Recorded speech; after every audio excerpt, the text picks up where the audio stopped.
Եղիշե Չարենց, ես իմ անուշ Հայաստանի։ Ես իմ անուշ Հայաստանի արևահամ բարն եմ սիրում,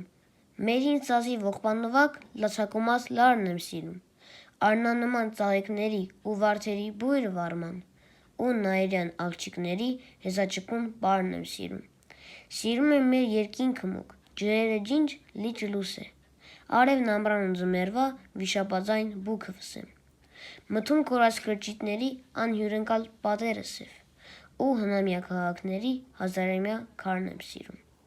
Ուր էլ լինեմ, չեմ մոռանա ես ողբաձայն երգերը մեր, չեմ մոռանա աղոթք դարձած երկաթագիր գրքերը մեր, ինչքան էլ սուր սիրտս խոցեն արյունական վերքերը մեր, էլի ես որբ ու արնավառ իմ Հայաստան յարն եմ սիրում։ Իմ կարոտած սրտի համար ոչ մի ուրիշ հեքիաթ չկա, նարեկացու քուչակի պես լուսապսակ ճակատ չկա, աշխարհանցիր, Արարատի նման ճերմակ գագաթ չկա, ինչպես անաս փառքի ճամփա, ես իմ մասիս սարն եմ սիրում։